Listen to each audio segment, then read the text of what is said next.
যুদ্ধের ঘনঘটা আর ক্রমবর্ধমান অস্থিরতায় সৃষ্টি হয়েছে চরম উদ্বেগ। ইরান ও ইসরায়েল যুক্তরাষ্ট্রের মধ্যকার চলমান সামরিক উত্তেজনার জেরে ওই অঞ্চলে অবস্থানরত নিজেদের নাগরিকদের দ্রুত এলাকা ছাড়ার নির্দেশ দিয়েছে ওয়াশিংটন। নিরাপত্তা পরিস্থিতি দ্রুত অবনতি ঘটায় মার্কিন পররাষ্ট্র মন্ত্রণালয় এই জরুরি সতর্কবার্তা জারি করেছে। মঙ্গলবার আল জাজিরার এক প্রতিবেদনে এই তথ্য জানানো হয়। প্রতিবেদনে বলা হয়, নিরাপত্তা ঝুঁকির মুখে থাকা 14টি দেশের তালিকায় রয়েছে বাহরাইন, মিশর, Iran, Iraq, Israel, Jordan, Kuwait, Lebanon, Oman, Qatar, সৌদি আরব, সংযুক্ত আরব আমিরাত এবং ইয়েমেন। মার্কিন নাগরিকদের জন্য এই অঞ্চলগুলো বর্তমানে চরম অনিরাপদ হিসেবে বিবেচিত হচ্ছে। মার্কিন সহকারী পররাষ্ট্রমন্ত্রী মাওরা নামদার এক এক্স বার্তায় জানিয়েছেন, বিশেষ করে ইরান, ইরাক, জর্ডান, লেবানন এবং ইসরায়েলে থাকা মার্কিনীদের দেরি না করে নিরাপদ গন্তব্যে চলে যাওয়া উচিত।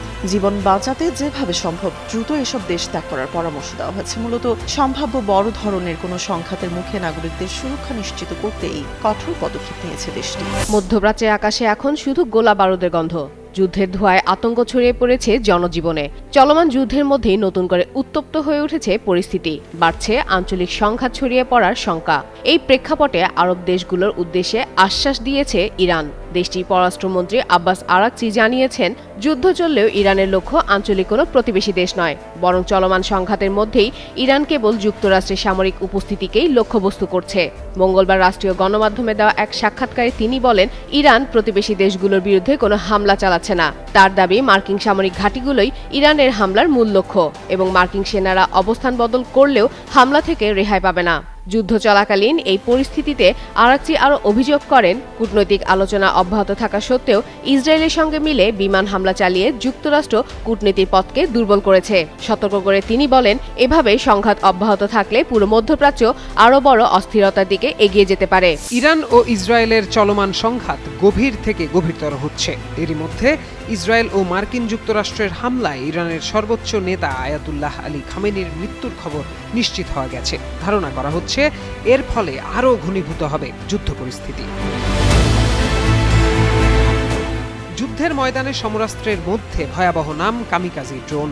শত্রুকে মোকাবিলায় এটি বেশ আগে থেকেই ব্যবহার করে আসছে ইরান। গত বছরের জুনে ইসরায়েলি আগ্রাসনের জবাব দিতে গিয়ে 12 দিনের যুদ্ধে এই ড্রোন ব্যবহার করেছিল তেহরান। এছাড়াও বর্তমানে রাশিয়া ইউক্রেন যুদ্ধ এবং মধ্যপ্রাচ্যের সংঘাতে ইরানি শহীদ 136 ড্রোন বা কামিকাজি ড্রোনের ব্যাপক ব্যবহার দেখা যাচ্ছে।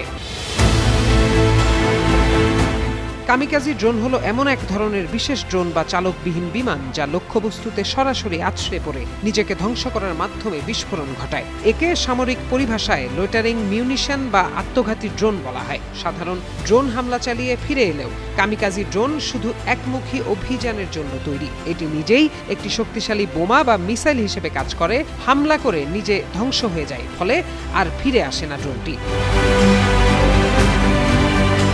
এই ড্রোনের লোইটারিং বা অপেক্ষা করার বিশেষ ক্ষমতা আছে। লোইটারিং বলতে বোঝায় আকাশে দীর্ঘ সময় ধরে অবস্থানের সক্ষমতা। উপযুক্ত লক্ষ্যবস্তু খুঁজে না পাওয়া পর্যন্ত এই বিশেষ ড্রোন আকাশপথে অপেক্ষা করতে পারে। নির্ভুল লক্ষ্য ভেদেও এটি বিশেষ দক্ষ।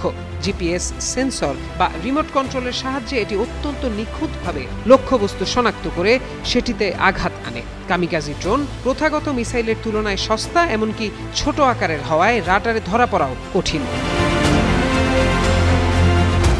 ইরানে হামলা